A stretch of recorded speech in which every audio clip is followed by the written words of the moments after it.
Wabarakatuh. Waalaikumsalam warahmatullahi wabarakatuh. Minggu lalu saya sampaikan materi regresi linear berganda.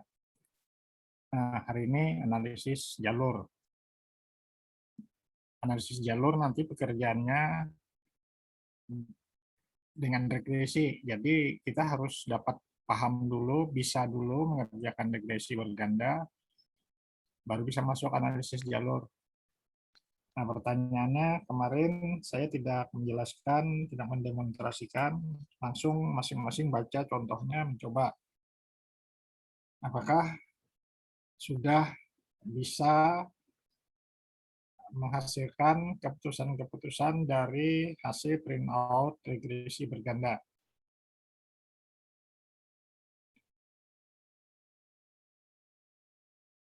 Kalau sudah, kita lanjut dengan analisis jalur.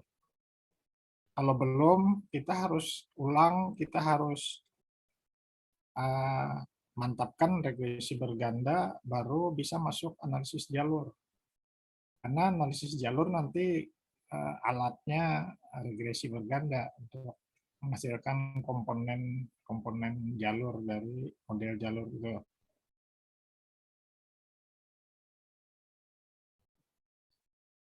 Silahkan kita masuk ke jalurnya langsung. Analisis regresi sudah oke gitu. Halo. Gimana? Ya, Pak. Ini, Pak. Jadi regresi sudah oke aja lah.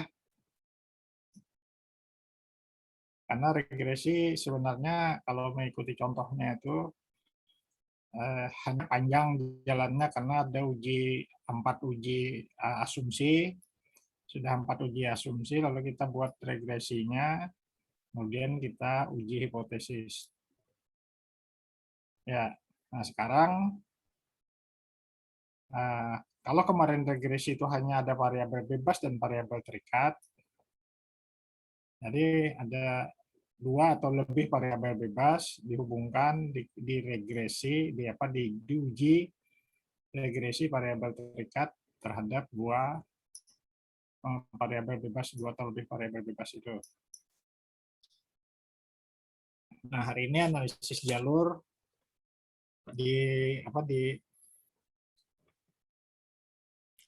coba ulang, saya tidak baca ini chat tadi, coba ulang atau disampaikan lisan siapa yang bertanya tadi. Ulun Bapak, mohon izin off cam. Tadi ada beberapa kawan-kawan ulun dari Kabupaten Balangan tidak bisa mengikuti Zoom, Pak, karena ada pemadaman aliran listrik hari ini, Pak. Ya. Nggih, maaf Bapak. Jadi ini pesertanya kurang banyak hari ini. Terima kasih Bapak. Ya. Oke. Nah, kalau kita ke analisis jalur, silahkan kita buka naskah bahannya. Di bagian depan tuh hanya pemahamannya tentang analisis jalur. Ya, pemahaman tentang analisis jalur. Jadi kalau saya buka lagi ke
Nah, bahannya itu kan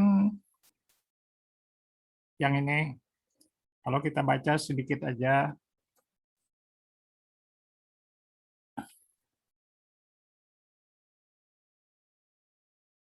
jadi di sini katakannya apa namanya? Sini model analisis jalur merupakan perluasan dari model regresi linear berganda. Itu kalimatnya ini. We consider path model the logical extension of multiple regression model.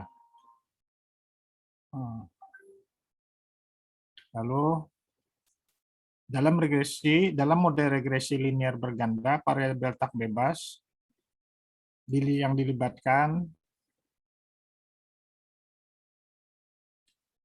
ini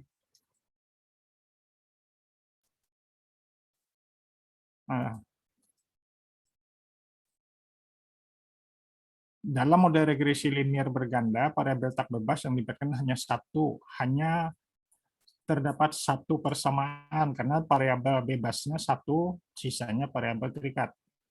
Sementara pada model analisis jalur terdapat kemungkinan memiliki variabel tak bebas lebih dari satu, sehingga terdapat beberapa persamaan. Nah, model analisis jalur yang melibatkan variabel tak bebas lebih dari satu, melibatkan penggunaan teknik regresi berganda lebih dari satu kali untuk mengestimasi koefisien jalur. Jadi bisa jadi kita menghitung regresi bergandanya bisa 2 kali, bisa 3 kali. Jadi dalam hal ini teknik regresi berganda dapat digunakan untuk menentukan koefisien jalur. Nah, selanjutnya metode analisis jalur dapat diartikan juga sebagai metode untuk mempelajari pengaruh atau efek langsung, direct effect, dan pengaruh tidak langsung, indirect effect, antara satu variabel dengan variabel lainnya. Ini kalimat di atas ini tadi bahwa mode analisis jalur terdapat kemungkinan variabel tak bebas lebih dari satu. Nanti kita pahami variabel tak bebas itu tidak selalu di ujung.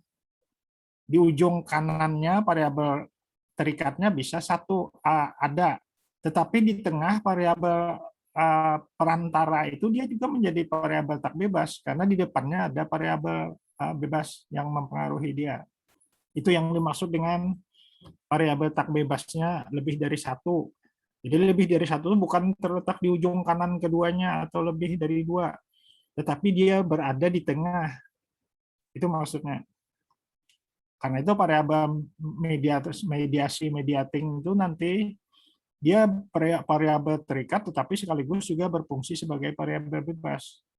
Karena itu di dalam gambarnya nanti selalu digambar dengan kode lambang huruf Z, bukan lambang X3 atau X2.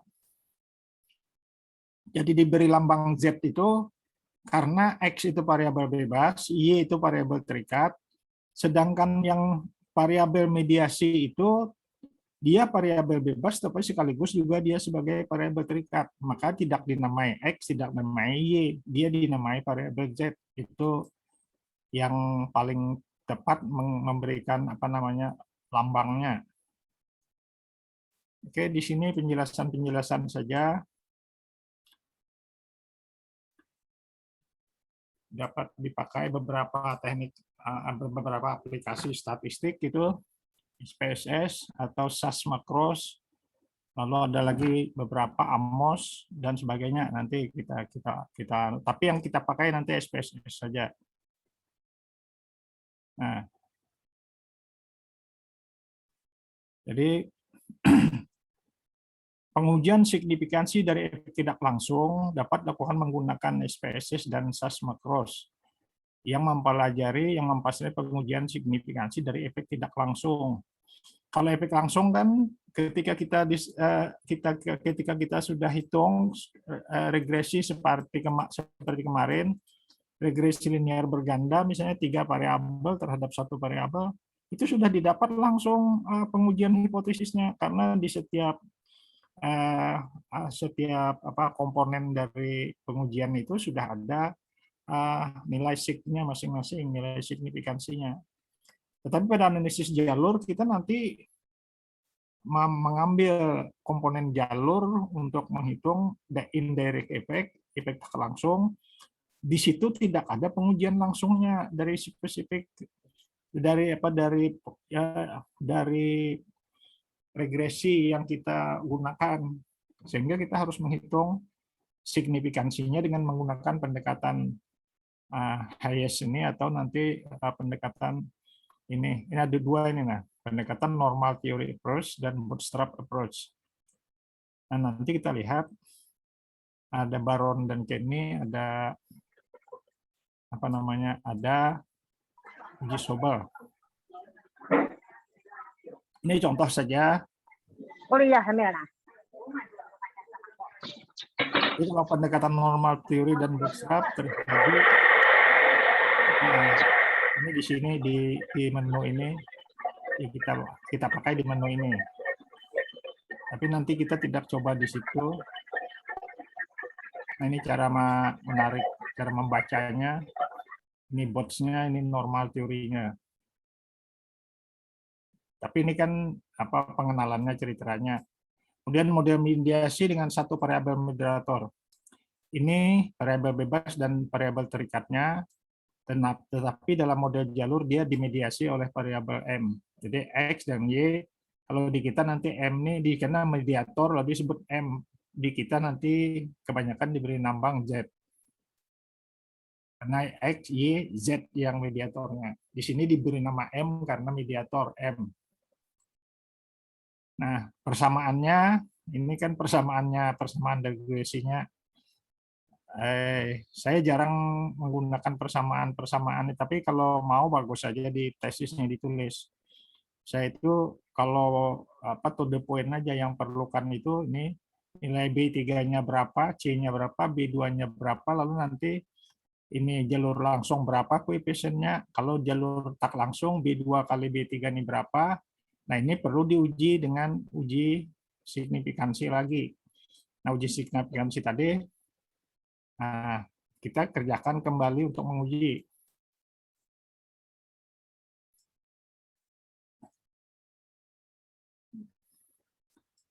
Nah, ini uji signifikansi pengaruh mediasi untuk model mediasi dengan satu variabel mediator.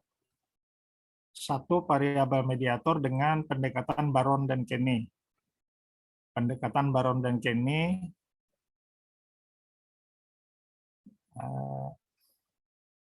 di sini berarti kita dulu akan mencari angka-angka pengaruh X terhadap Y. Lalu kalau disebut dengan uji dengan hipotesis nol, maka tuh C ini kan kalau digambar ini tadi, C ini adalah, nah kalau saya gambarkan, kita gambar ini,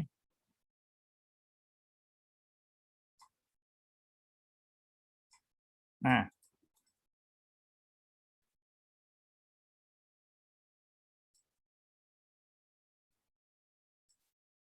C ini adalah pengaruh langsung X terhadap Y, ini C. Ini. Jadi hipotesis nolnya berbunyi hipotesis alternatifnya C tidak sama dengan 0, berarti ada angka di sini. Lalu pengaruh X terhadap IM, X variabel ini terhadap mediator, atau B3, ini disebut B3, ini juga dihipotesiskan tidak sama dengan 0, ada angka di sini. Nah, selanjutnya, variabel mediator terhadap variabel bebas juga B2 juga diartikan nanti ada angkanya, tidak, artinya bukan angka 0. Ini hipotesis alternatif. Kalau hipotesis 0-nya nanti B sama dengan 0, B3 sama dengan 0, B2 sama dengan 0, itu hipotesis alternatifnya. Hipotesis 0-nya. Kan aku nih udah kalah lah, Ray. Akhirnya udah tadi sekali udah kalah. Udah deh tadi saya udah kalah. Berapa jam nih, Mas? Yang belewes. Aku sih kawan. Ih. Mohon maaf mic-nya Udah dimatikan teman-teman dulu. yang lain aja. Dulu. Jangan terusin gawe tugas Mohon saja maaf. aja. Kita aja kada jom ya.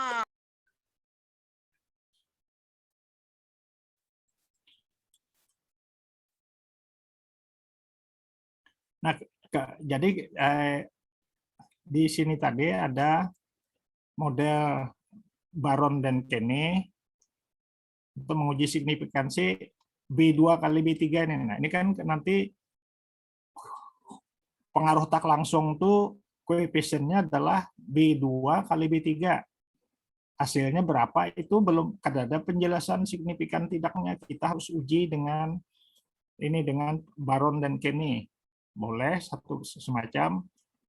Nah, kalau model berikutnya adalah pendekatan dengan uji Sobel dan Bootstrap. Nah, yang sering saya pakai di kawan-kawan kita terdahulu itu uji Sobel ini karena lebih paham, lebih mudah kita memahami. Nah, jadi ini model Baron dan Kenny atau uji Sobel dan Bootstrap tuh pilih salah satu aja, tidak harus diuji keduanya. Nah, jadi uji Sobel versi Aroyan. Jadi kalau untuk menguji dengan uji Sobel, kita harus menghitung standar error dari B3 dikali B2. Jadi standar error dari B3 dikali B2, hasilnya SB3B2. Ini hasil perkalian standar error B3 dan B2 ini. Nah, jadi sini ada koefisiennya, ada standar errornya. Nanti di print out SPSS kita lihat itu setelah kita memprint regresinya. Itu penjelasannya saja. Nah, kemudian uji Sobelnya dihitung. Nah, ini kita menghitung ini tadi rumusnya adalah manualnya begini. SB3 kali B2 sama dengan B3 kuadrat kali SB2 kuadrat ditambah B2 kuadrat dikali S standar error B3 kuadrat ditambah standar error B2 standar error B2 kuadrat kali standar error B3 kuadrat. Ini semuanya ada di tabel ini ada di variabel di print out dari SPSS regresi tadi. Nah, oke, pengujian terakhirnya Z Sobel sama dengan B3 kali B2 dibagi S B3 B2. Ini rumus akhirnya. Jadi di sini saya melihat hasil dari Sobel itu rumusnya Z Sobel. Tetapi dalam buku-buku statistik karangan orang kita yang lain itu mereka ada menyebut T Sobel. Jadi saya baru melihat ada T Sobel. Jadi ujinya uji T ke tabel nilai T. Kalau Z Sobel, Z-nya kita uji pada tabel nilai Z. Itu nanti bedanya. Jadi di sini dalam naskah bahan belajar ini yang ada dijelaskan itu tentang Z, bukan T. Nanti kalau buku lain menggunakan T, silahkan dia mentransformasi dari Z menjadi T, itu rumusnya ini ada perubahan di bagian mana gitu. Nah, ini hanya cerita aja. Pada uji Sobel menetapkan asumsi bahwa distribusi sampling dari B2 putih berdistribusi normal. Asumsi ini seringkali tidak terpenuhi. Itu aja. Tapi untuk uji Sobel kita menggunakan unstandardized coefficient, unstandard. Pada saat kita pada saat kita menggambarkan ini yang kita tulis ini angka-angka sebenarnya asalnya kita menggunakan angka-angka standardized. Pada saat regresi itu kita uji hipotesis 1 sampai hipotesis 5. Itu masing-masing hubungan dua variabel itu kita gunakan standardized koefisien yang terstandar. Tetapi pada saat menguji uji Sobel kita menggunakan koefisien yang tak terstandar ini, unstandardized coefficient. Koefisien yang tidak baku sebagai input menghitung uji Sobel atau Z Sobel. Oke, itu keterangannya nanti sehingga kita waktu akan menghitungnya kita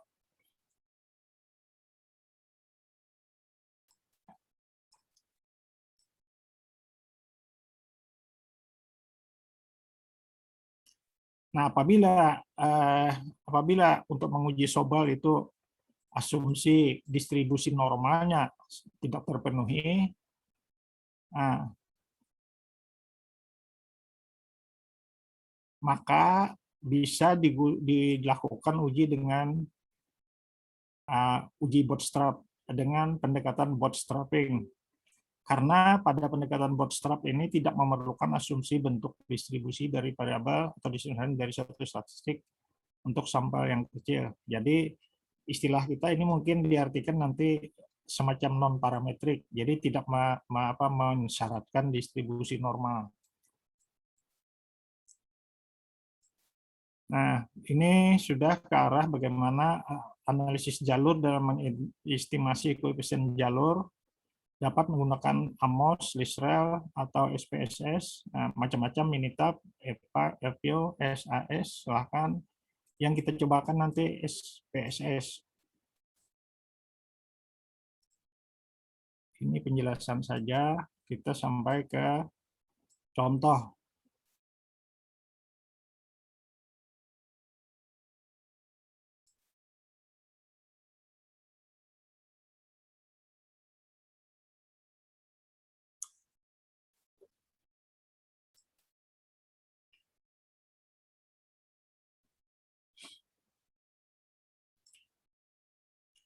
Ini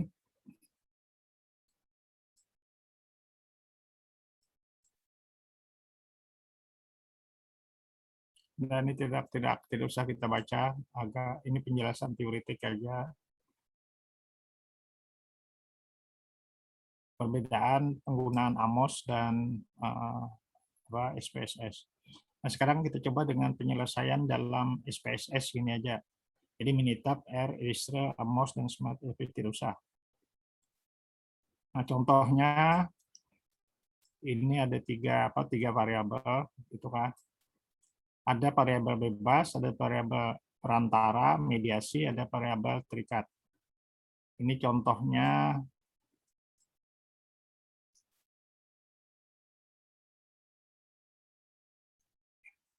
Ini contoh data saja.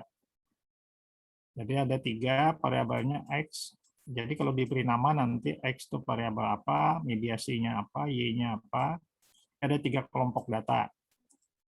Nah, ini anunya, gambarnya lagi.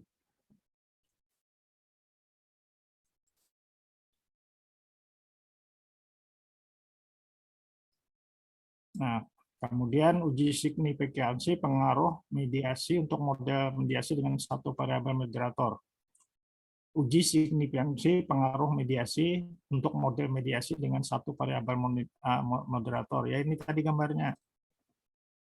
Jadi uji mediasi itu ini dengan satu variabel moderator. Bisa jadi nanti ada ciri analisis jalur yang variabel moderatornya ini lebih dari satu, artinya masuk sini, masuk moderator kedua, lalu turun ke Y, bisa saja.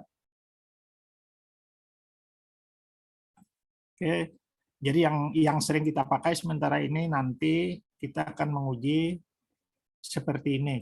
Kalau terjadi variabel kita tuh di depannya di gambar model kita tuh nanti ada dua variabel mediasinya, maka kita akan menguji dua kali yang seperti ini. Nah, kita pisah.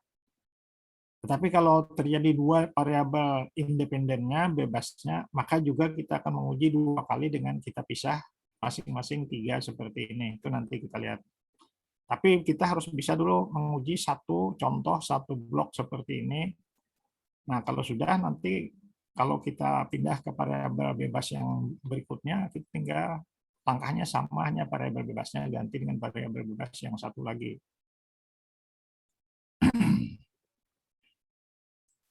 Jadi ini kalau dengan SPSS kita masukkan datanya, lalu pilih regresi linear. Nah, kalau sudah ini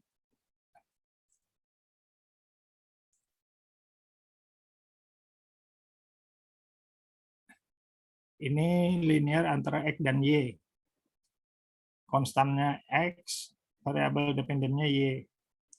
Akhirnya didapat betanya yang standar 805, yang tidak standar 925 nih. Itu melihat contohnya, melihat. Nah, yang ini kan berarti digambar kalau dia berdua aja independen dan dependen 925. Nah, tetapi ketika dia sudah sekarang kita menghitung X dengan M. Jadi kalau gambarnya tuh gini,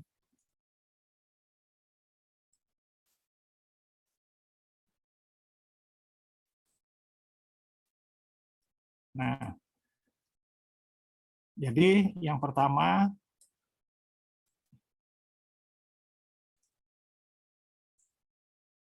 nah sepertinya kita menghitung regresinya satu-satu. Jadi kelihatannya kan di sini yang pertama kita hitung regresi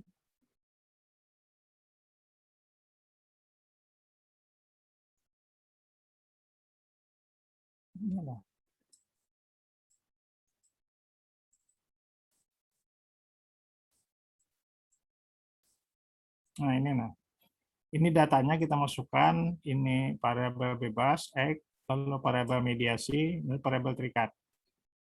Sudah itu, ini contoh 20, kemudian dari sini kita cari regresi satu-satu dulu. Nah, akhirnya kan dicarilah yang pertama X dengan Y. Regresi linear, lalu sudah itu, jadi kalau langkahnya, nah melakukan regresi X dengan Y, nah hasilnya nanti kita baca, ini 925 yang tak standar, yang standarnya 805. Kemudian, nah berarti kan 925 yang tak standar yang ditulis. Nah, yang tak standar dengan P 0,05. Nah, kemudian lalu X dengan M, ini variabel X kita hubungkan dengan M, berapa itu? 550 yang tak standar, yang base standar 523. Nah, ditulis lagi di gambar itu 550, ini signifikansinya.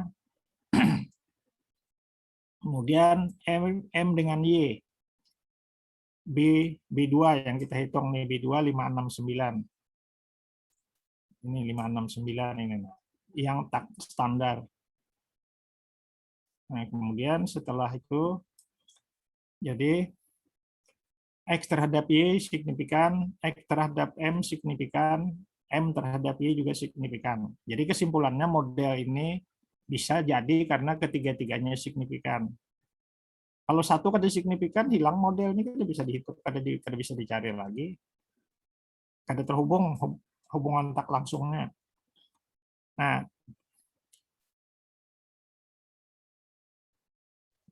Assalamualaikum Bapak, boleh izin bertanya? ya, Materi yang ini Bapak disimari ulun cek, apakah ulun yang keliru lah Pak? Tidak ada Pak untuk yang materi ini, adanya yang terakhir pian pos regresi linear berganda Pak yang bab 10. iyalah. Nggih. Saya Jadi cek. ulun cek ulang belum ada. Apakah ulun hilap mencari-cari? Tadi ulun 2 kawan sudah mencek juga sama Pak ternyata Saya cek ini. sebentar lah. Oke, makasih Bapak. Ingat saya, kalau di PAUD pasti sudah, saya ingat saya sudah saya sampaikan, cuman kalau di manajemen kemungkinan kalau belum. Ulun cek di Simari Pak, itu tulisannya pertemuan 12 Pak, tapi isinya masih bab 10 ini yang regresi Oh, salah. berganda ini. Tapi pertemuan 11 regresi juga. Manova Pak, Anova Manova yang di atasnya lagi itu Nggih. Jadi kami Bentar cek aku cek dulu lah. Oke, makasih Bapak. Nah, salah ini.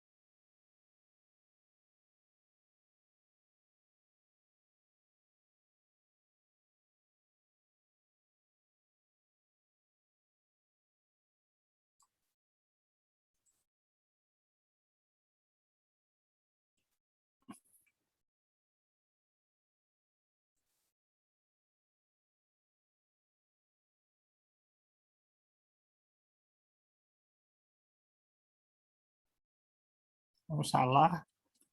Ini yang saya upload nih korelasi dan regresi linear berganda pertemuan 12.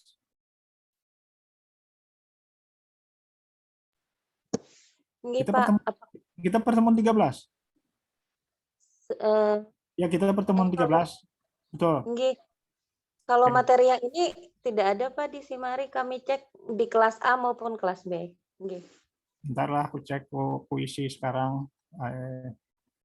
Maaf Pak, untuk PAUD juga sama. Tidak ada juga.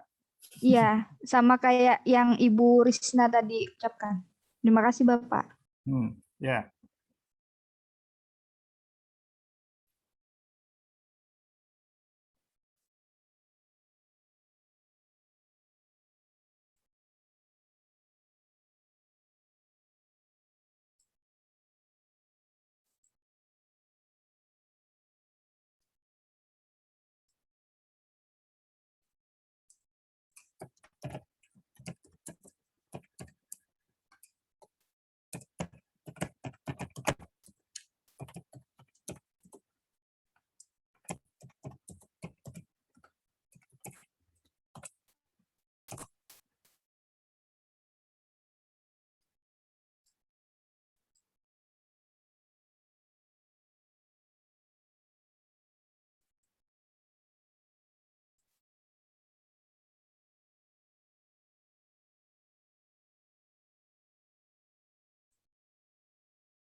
Nah, ini tadi yang kita sampaikan.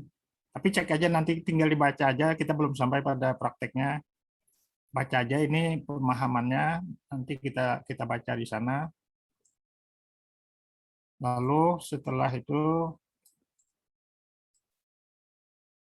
ini perbandingan hasil PSPSS, Minitab, R, Listre, Amos, Smart PLS.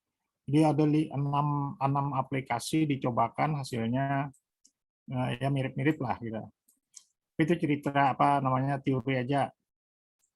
Lalu kita uji signifikansi menggunakan Sobal dan Bootstrap. Nah, kemudian pendekatan Sobal tadi kita ketahui yang ini. Nah, B3 nanti diketahui angkanya, B3 ini tadi sekian. Lalu standar errornya, nah ini kita dapat nanti di tabel apa namanya, tabel hasil printout. Nah, nanti dari hasil ini dihitung, ini nah didapat hasilnya sekian. Jadi ini dari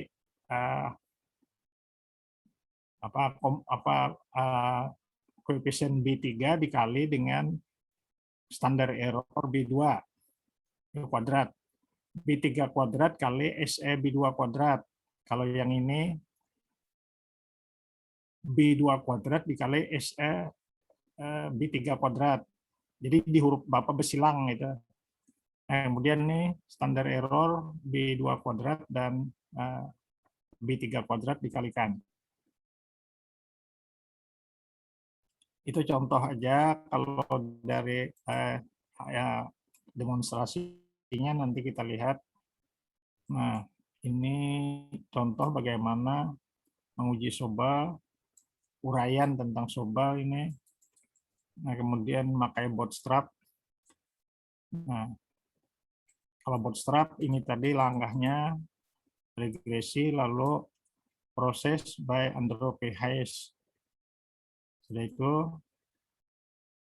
nah, kita masukkan Y, X, dan M-nya di dalam box-nya, kemudian pilih Bootstrap 1000,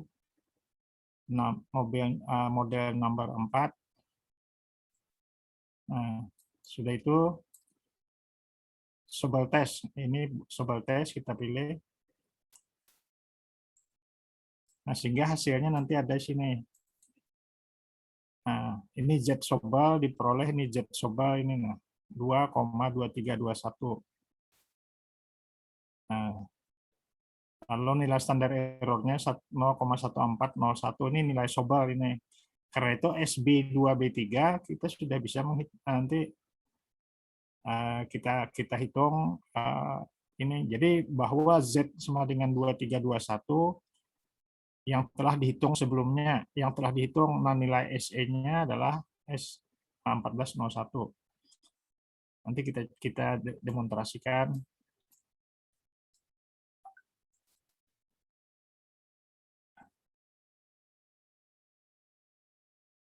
Ini pengujian bots-nya. Kita cari pengujian Sobalnya.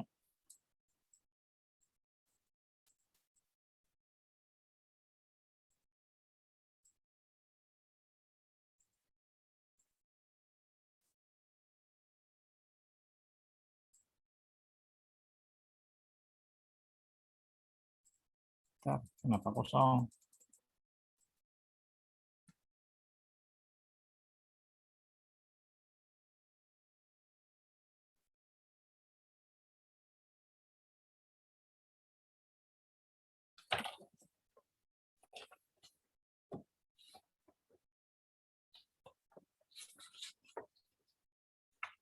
Saya ceklah dulu.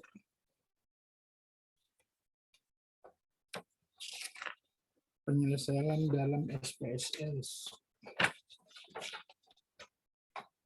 Kita demonstrasikan aja sekalian. Jadi gini, ini hilangkan dulu.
Saya ke SPSS dulu. Kita buka SPSS, nanti kita apa namanya,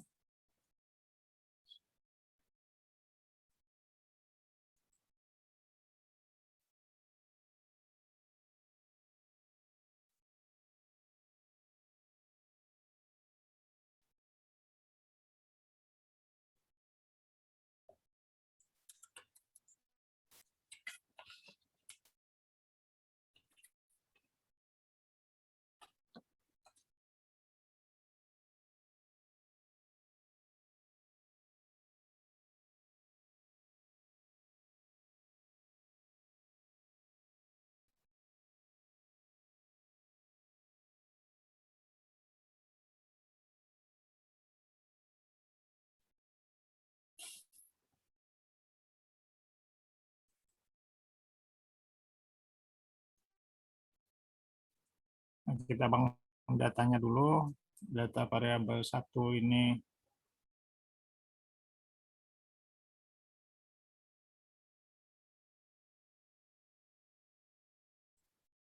misalnya variabel bebasnya tadi X, ini M, ya kan? Salah.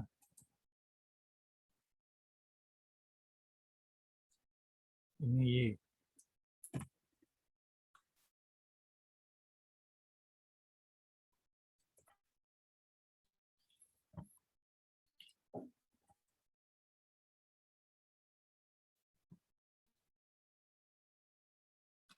Lalu X-nya kita ambil data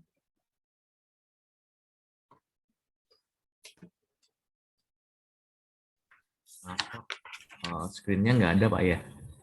ya. Screen tampilannya. Belum. Saya belum share. Oke, saya share lah. Sebentar, saya masih ngisi datanya.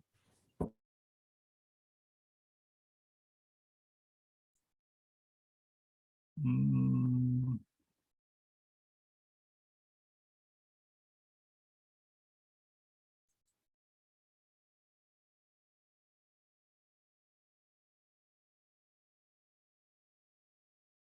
Bentar.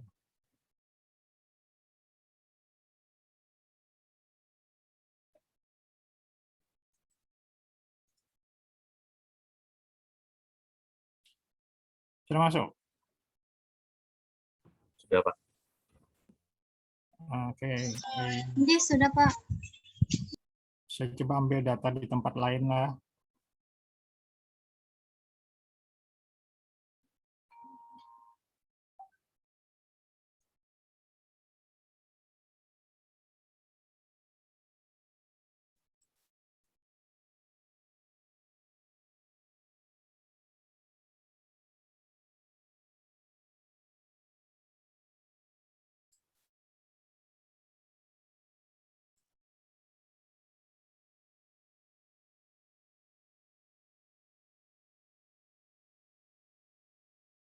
Hmm.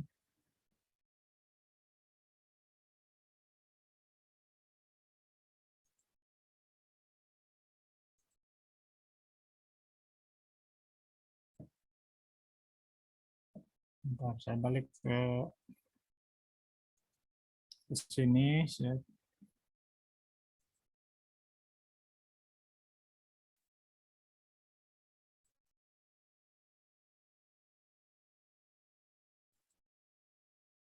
Ini ada satu data, saya ambil data lagi.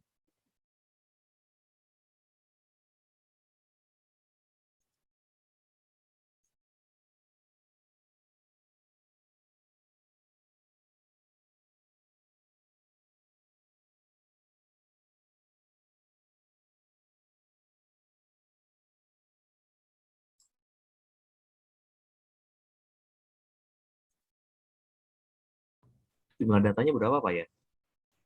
Gimana? Jumlah datanya berapa, Pak? Ini saya ambil 50. Oh, ini. Jadi kita contohkan dengan data lain gitu, maksudnya itu supaya kita beneran mencoba, bukan mencoba yang sudah tercatat di situ tadi. Nah, kita contohkan ini datanya, mungkin kita beri nama nanti misalnya saya pindahkan dulu sebentar.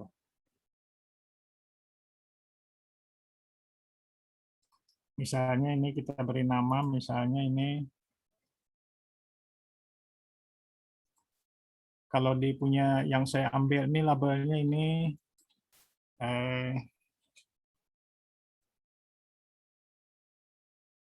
ini namanya ekspektasi. Masalah nulisnya.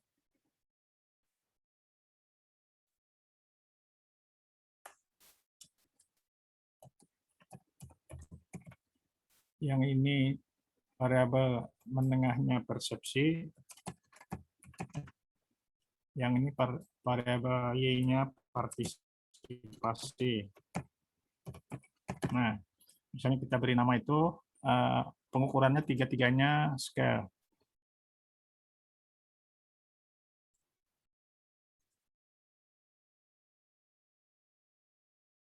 Tidak ada pelabelan, jadi kita kembali ke sini aja langsung gini. Nah, kemudian langkahnya adalah untuk menguji mediasi dari 3 variabel tadi, kita masukkan regresi, jadi analyze langsung aja. Analyze, regresi, kita ambil linear, ya lah. Ya itu aja, regresi linear. Nanti kita masukkan dependennya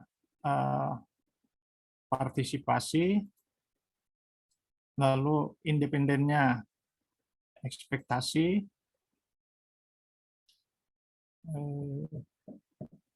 sebentar.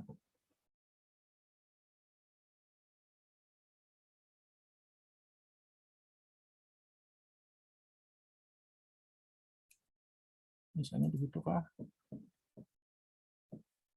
Tidak ada langkah diberikan di sini contohnya, kan ini regresi kan langsung di apa. Jadi harus ke regresi kita balik gitu, memasukkan ini.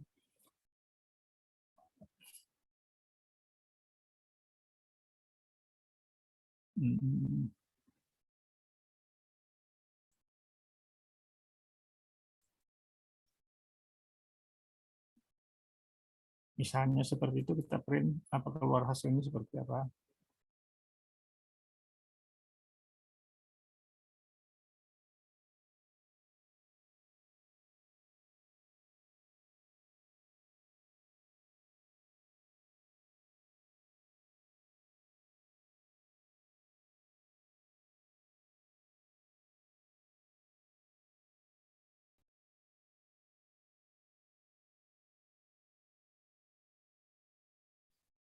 Oh, salah, maksud saya bentar.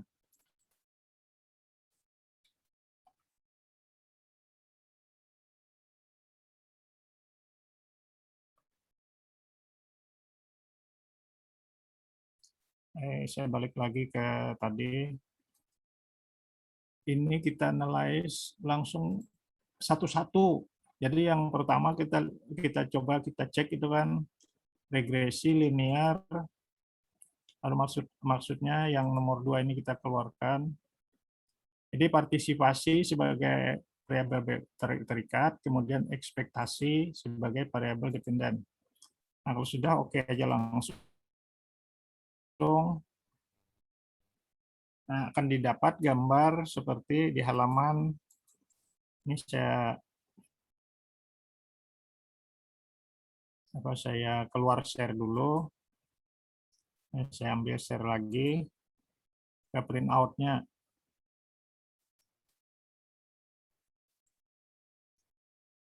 Sudah kelihatan? Halo? Sudah, Pak. Nah, Oke, sudah. ini model summary-nya ini kan sudah kelihatan seperti di halaman 562. Nah, tapi modal summary tidak disampaikan di situ, yang disampaikan koefisien. Koefisien itu yang ini. Nah. Yalah. Bukan, salah masih.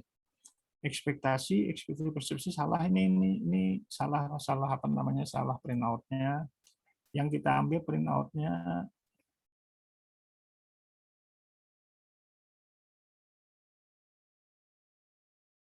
saya ulang aja, nah output-nya di dia aja semua. Bentarlah saya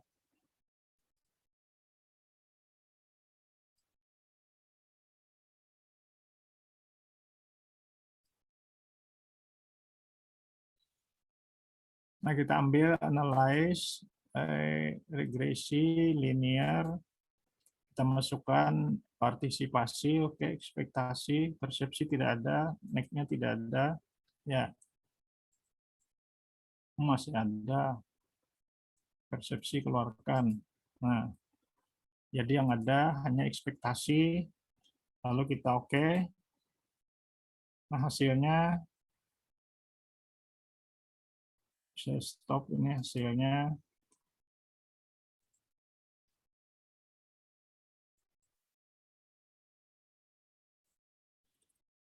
Nah, hasilnya sudah nampak. Oke, sudah Bapak. Ini ekspektasi dengan partisipasi. Jadi ini X, ini Y. Hasilnya 504, R kuadratnya. Tapi kita di sini kita baca koefisiennya. ANOVA-nya, F-nya, koefisiennya ini. Nah. Jadi ekspektasi itu berkontribusi 518 standarnya. Kalau yang tidak standarnya, yang standarnya 504. Dapatkan sudah? Sehingga gambar di halaman 562 itu X dengan Y, kalau di sana 925, di sini kita dapat 518. Ini contoh. Nah, kemudian saya stoplah share-nya, saya balik ke data lagi. Nah, di data analyze ini kita hurufkan ini ekspektasi keluar. Kita masukkan persepsi sekarang. M ini persepsi ini M. Jadi M dengan Y sekarang, tadi X dengan Y, ini sekarang M dengan Y. Itulah. X dengan Y.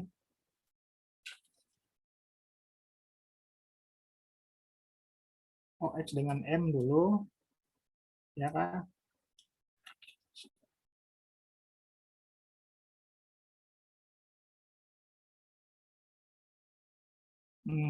Oke. Jadi ini kita ganti. Ini 925, lalu X dan Y. Di halaman 562, halaman 563 itu ada gambar, tapi B3, yang B3550 itu belum kita isi.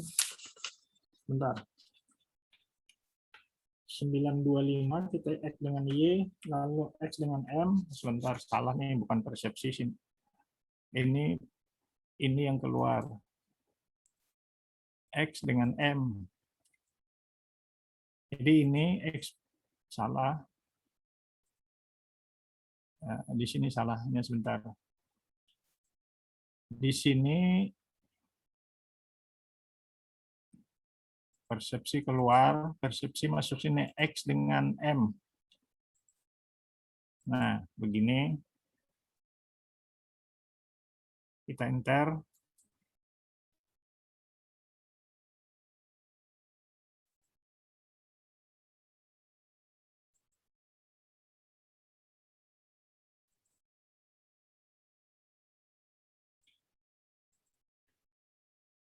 Nah, untuk X dengan M, ini variabelnya ekspektasi dengan persepsi.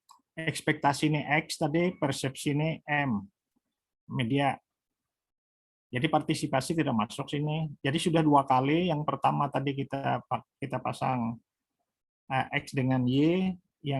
X dengan Y tadi hasilnya segini. Nah, 518 unstandarnya, standardized-nya 509.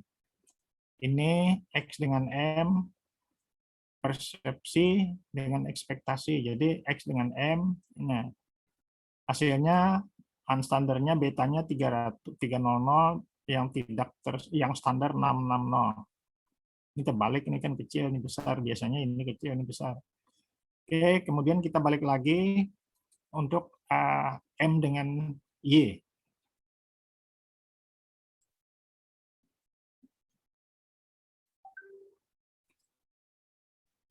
Nah, kalau M dengan Y kita cek.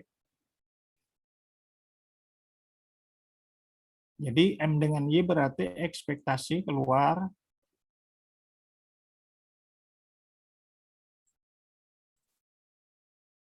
M dengan Y ini keluar juga, persepsi masuk, masalah, ya, lalu Y masuk sini. Nah, lalu sudah itu oke lagi. Jadi sangat sederhana. Nah, hasilnya yang ketiga ini adalah ANOVA, ini koefisiennya. Nah.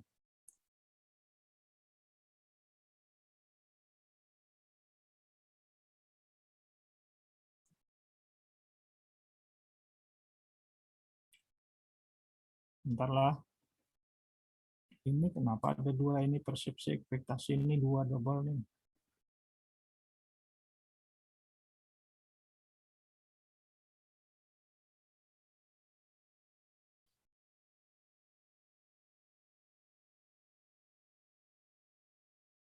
Ini tadi ekspektasi persepsi, sekarang regresi yang ketiga. Nah, ini yang salah. Di sini kita ganti, kita hilangkan.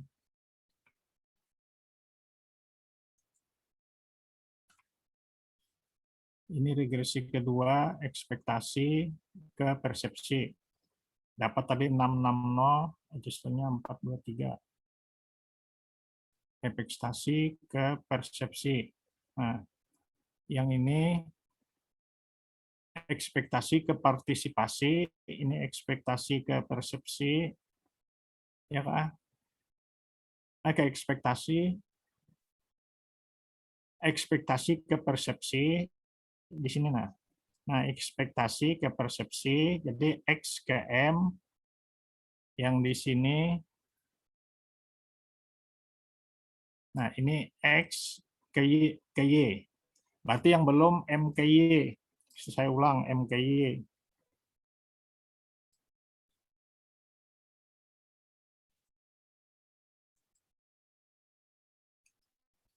M ke Y ini analisisnya gini.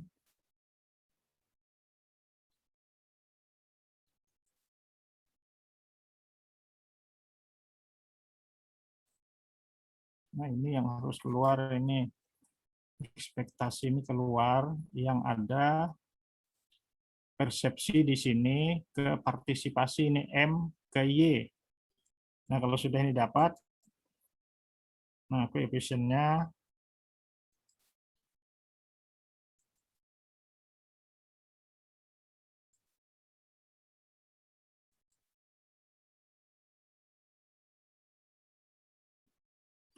ini koefisiennya persepsi ke partisipasi M ke Y 943. Nah, dengan betanya 297. Nah, kalau sudah dapat semuanya ini, lalu kita mencari apa namanya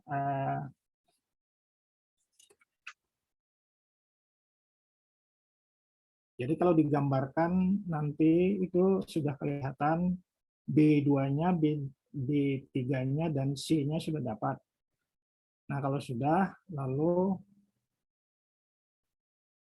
kita menghitung regresi ganda X dan M, sementara Y sebagai variabel tak bebas. Nah, itu halaman 563. Nah, 563.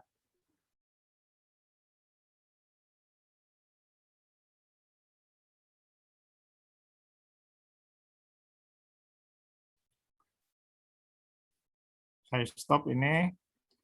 Kita menguji regresi berganda.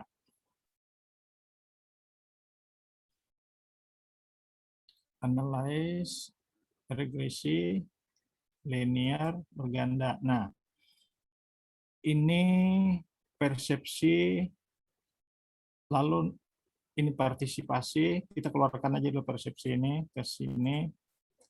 Lalu partisipasi tetap, lalu kita masukkan ekspektasi, masuk dulu sini. Lalu next-nya persepsi. Masuk lagi sini. Jadi di sini ada dua, ada ekspektasi, ada persepsi. Masuk sebagai variabel bebas, kemudian yang ini sebagai variabel terikat.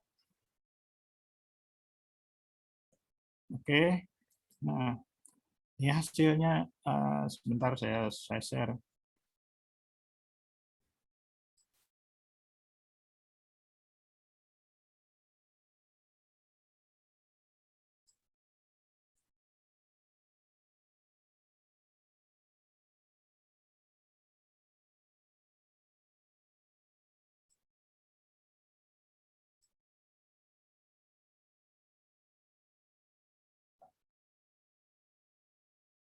Sudah kelihatan? Sudah Pak, nggih, sudah kelihatan Ya. Pak. Nah, Sudah Pak. ini korelasi berganda ekspektasi ke partisipasi 417, beta standar unstandarnya beta standarnya 406.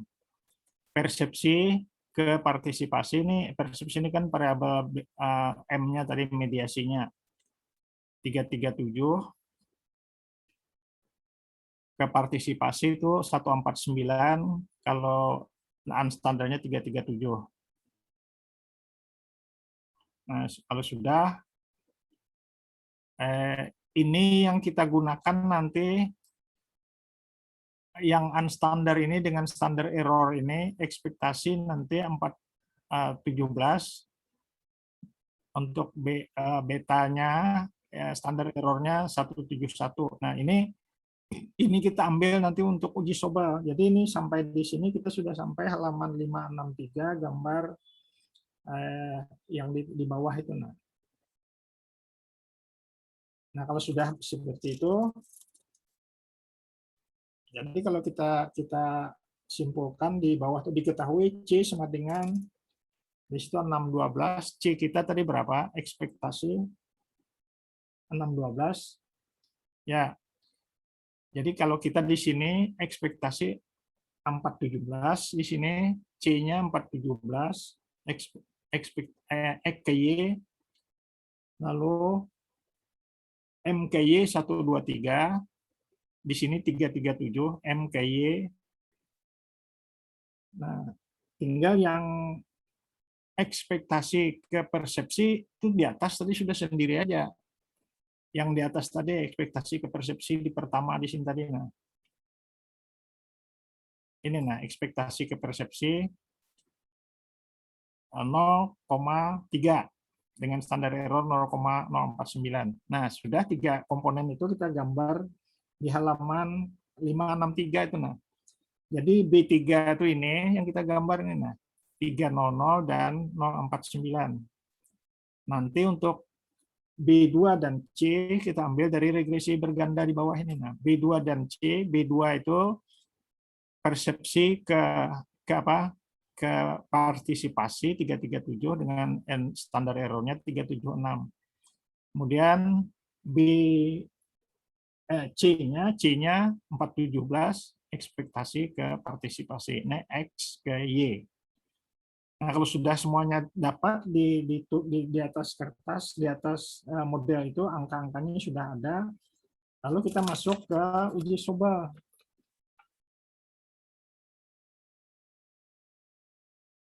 Nah, uji coba kita manual kerjanya. Jadi kalau mau ke uji coba itu halaman 577. Ya, 577 itu kita catat semua di sini. Jadi yang kita catat itu di uji coba itu, yang kita catat pertama rumusnya tuh SB2 kali B3 sama dengan akar. Nah, itu kan. Lalu kita yang diketahui B3 sama dengan yang B3 itu ini, nah, persepsi ke partisipasi. 337 dengan standar error 376. Nah, diketahui lah.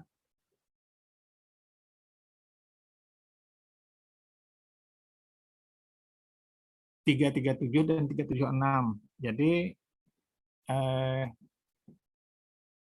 B3-nya sama dengan 0,337, SB3 sama dengan 0,376. Yang kedua diketahui B2 sama dengan, nah B2-nya ini 417 ini, nah. Oh salah, ini C, 417 ini C. Ekspektasi ini bukan, ini C sebenarnya, ekspektasi ini yang kita tulis, ini persepsi ini B. Salah, B3, B2 nih, B2 ini. Ini B2 persepsi ke partisipasi, B3-nya di awal tadi ini, nah. B3 itu ekspektasi ke partisipasi. Ya kah? Atau ini C? Bukan, ekspektasi ke persepsi itu sebenarnya B3. Ekspektasi EKM itu B3. Nah ini, nah. Ini B3, nah.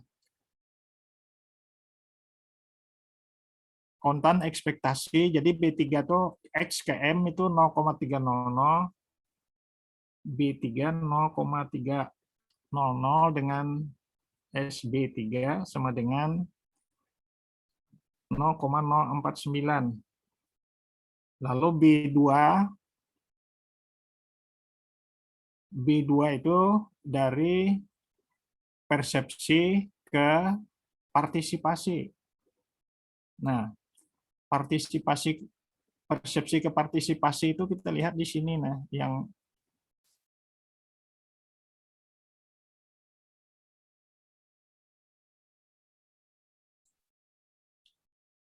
ini ekspresi partisipasi. Ini persepsi ke partisipasi 337, 376 ini B2. Persepsi M ke Y. Nah, kemudian C-nya ekspektasi ke partisipasi 417. Ini, nah. Jadi di gambar halaman 563 itu kita dapati angka-angka sudah B3, B2, C, tetapi belum disebutkan di situ SE-nya. Nah, SE-nya itu kita baca di tabel koefisien yang di atasnya itu, sehingga didapat di bawah itu tadi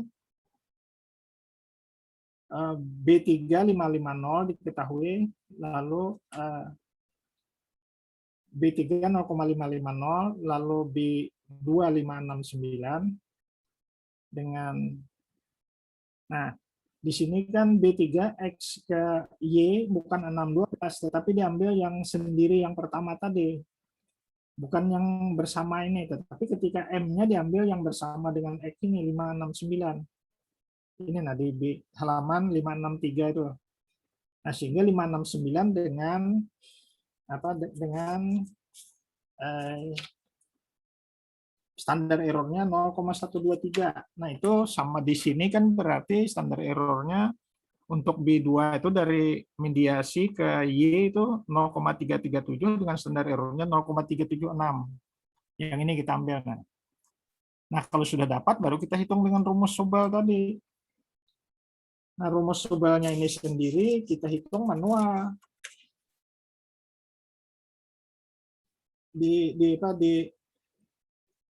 Jadi hasilnya dari perhitungan halaman 577 itu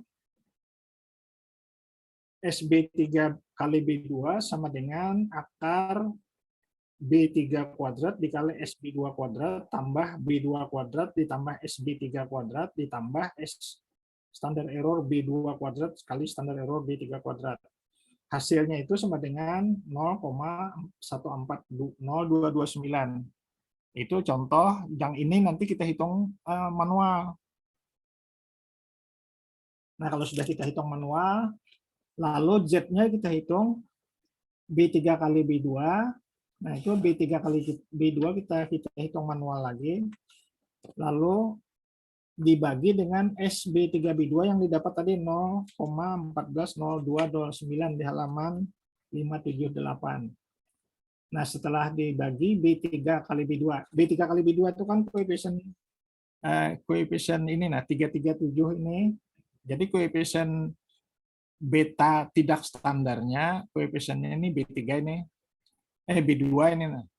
B3-nya, ini persepsi ini ke partisipasi, B2, B3-nya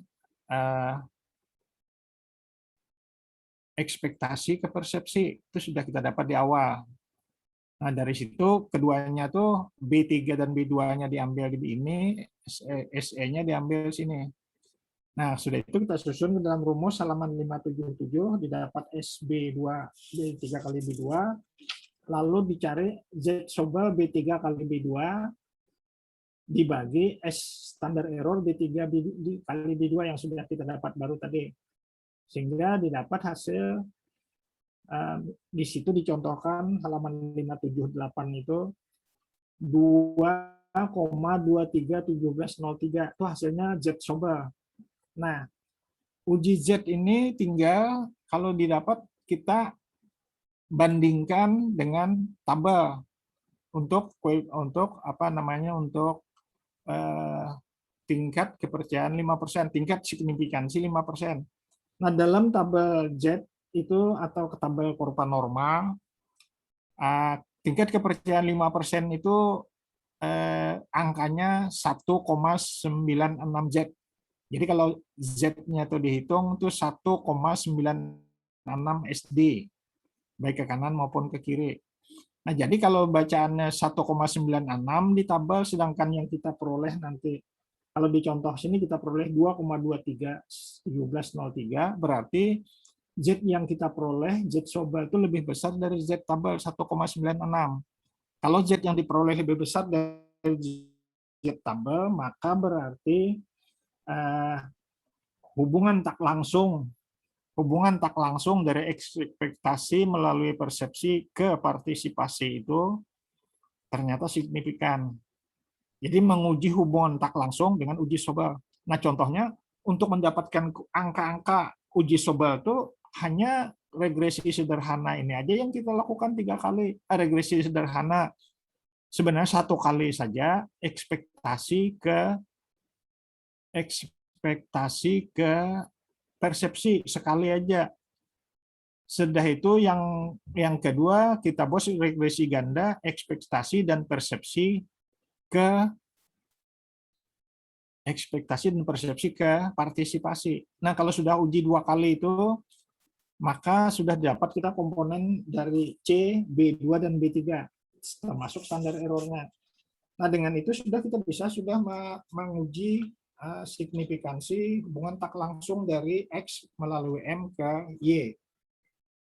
Ya, kalau di sini bacaannya contoh saya ini dari ekspektasi melalui persepsi ke partisipasi, itu sudah dapat dihitung dengan komponen-komponen yang kita dapati dari angka ini tadi. Nah, menghitungnya itu harus manual, itu masalahnya uji coba. Nah, di sini kan kita tidak, kalau kita melihat di sini ada tidak uji coba. Nah, tidak ada yang langsung ke dalam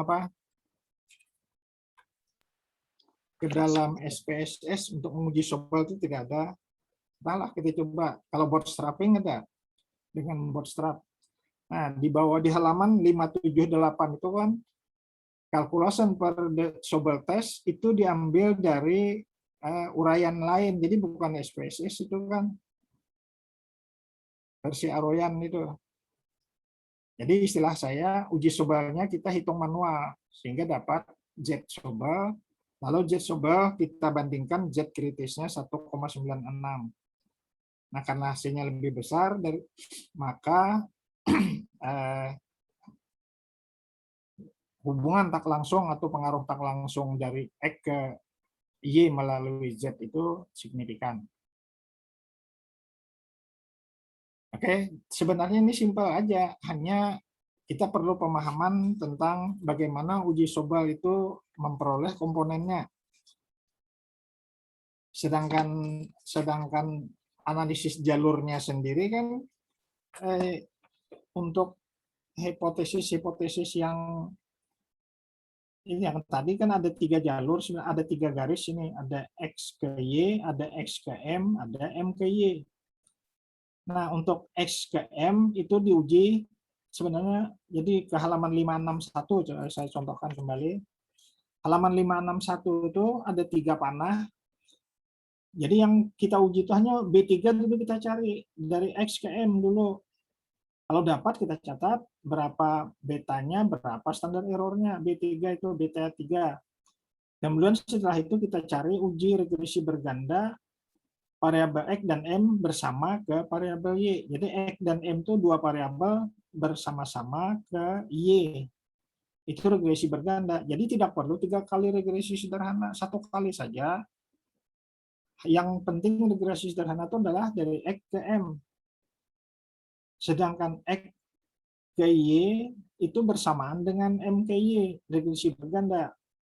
Nah, kalau sudah 2 kali regresi itu kita buat, maka kita akan dapat komponen-komponen Z Sobel yang tadi dari printout regresi tadi. Nah, kalau sudah kita hitung manual, Z-nya didapat, Z-nya kita banding dengan angka 1,96.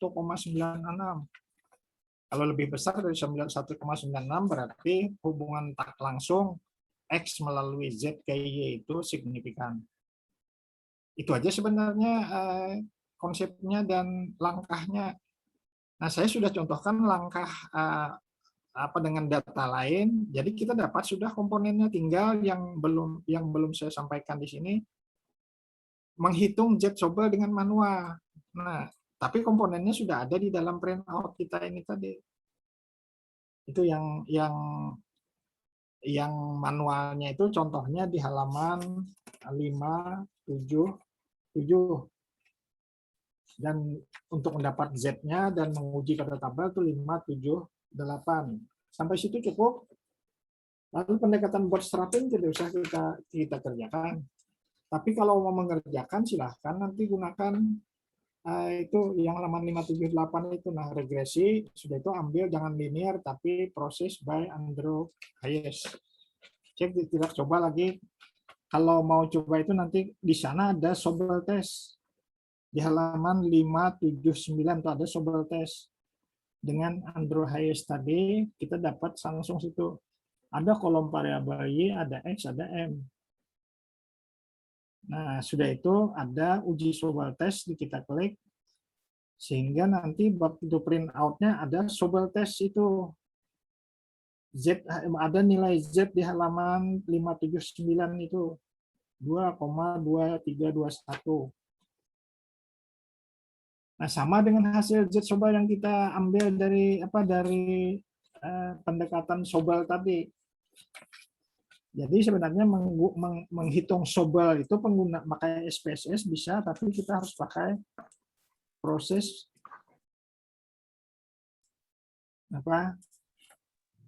ini.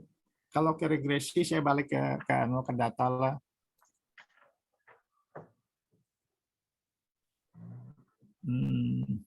Data.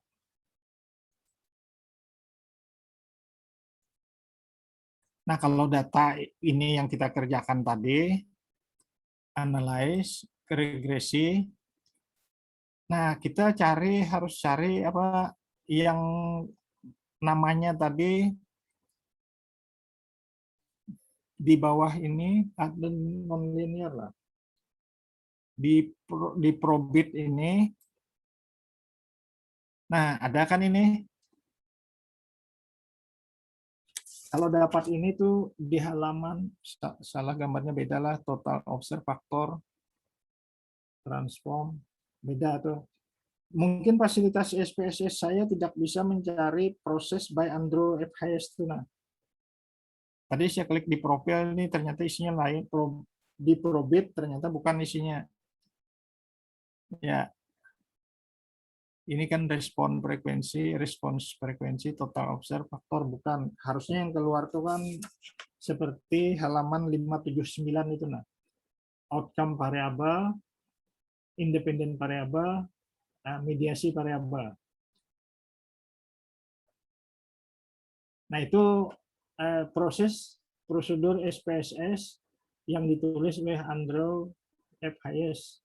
Nah, yang itu yang kita tidak dapat mengkliknya di mana di halaman 578 itu. Nah, ada dijelaskannya langkahnya seperti kemarin-kemarin kita menyebut itu, kita menggunakan SPSS itu.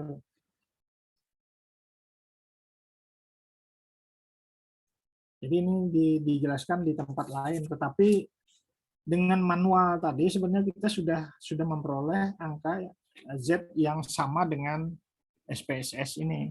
Cuman fasilitas SPSS kita tidak punya kita di sini, entah SPSS yang baru, kada tahu saya. Kalau sementara yang punya saya ini SPSS 21 kalau tidak salah, tidak dapat apa namanya tadi yang kita cari, yang proses by Andrew F. Hayes tadi.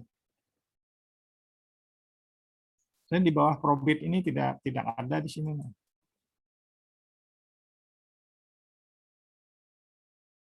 Angka ini beda, apa namanya, kotak dialognya ini beda dengan yang kita punya, SPSS yang kita punya. Jadi akhirnya lebih sukar kita menghitung dengan SPSS, lebih baik kan pakai manual dari Sobel tadi aja, dihitung manual, hasilnya sama dengan SPSS. Manualnya kan cuma sedikit, satu kali menghitung aja. Asal regresinya sudah kita lakukan, regresi linearnya dan regresi sederhananya dan bergandanya. Jadi ada satu kali linear, satu kali berganda. Maka didapatlah 3 komponen itu terhubung, maka sudah didapat menghitung apa namanya komponen dari model jalur dengan standar errornya, maka sudah dapat dihitung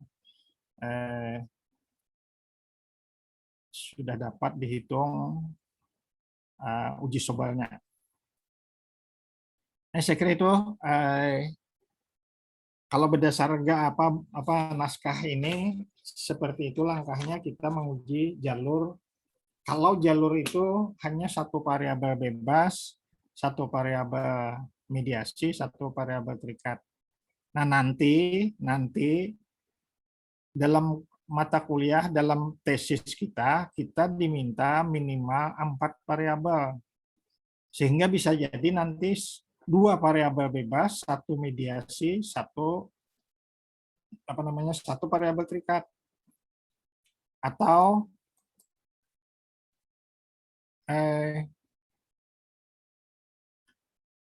satu variabel bebas, 2 variabel mediasi, 1 variabel terikat. Jadi bisa 2-1-1 atau 1-2-1. Tetapi tetap saja kita akan mendapati 2 buah jalur. Jadi kalau 2-1-1 itu jadi X1 ZY. Itu jalur pertama, jalur kedua X2 ZY.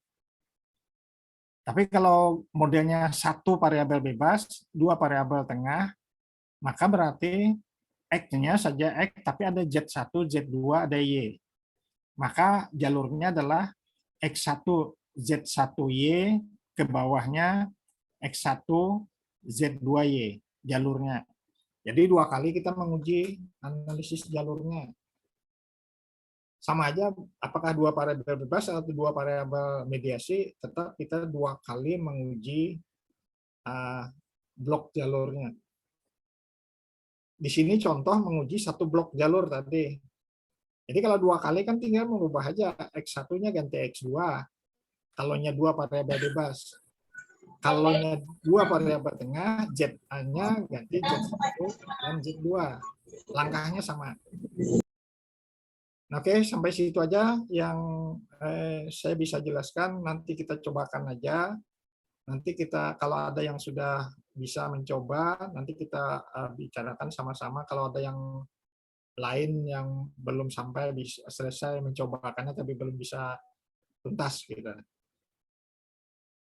Oke, saya kira itu dulu. Waktu kita ini sudah melewati jam 6. Saya kira tidak usah tanya jawab dulu, mungkin kita lanjut nanti minggu belakang aja. Kalau ada, cobakan aja dulu masing-masing, cobakan ambil data yang kita punya. 4 mau 3 silahkan, 3 itu X, Y, Z gitu. Kalau mau 4, X1, X2, Z, Y. Buat aja dulu gitu. Atau X1, X, Z1, Z2, Y. Nah, nanti buat, tapi kalau sekaligus 4 variabel tuh mungkin Anda bingung. Lebih baik ambil 3 aja dulu. X, M, Y. Beri data kita itu, cobakan langkah ini sampai dapat uji software-nya. Oke, itu aja silahkan coba. Nanti kalau ada belum berhasil, nanti kita bicarakan. Nah, itu kira-kira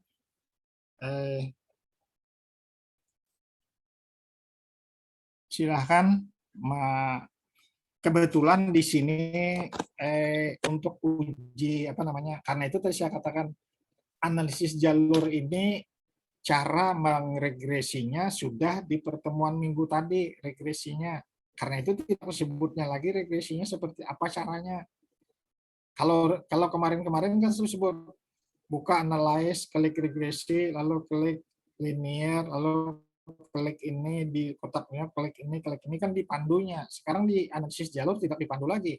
Karena proses analisis jalur itu semua langkahnya regresi, kecuali uji sobal.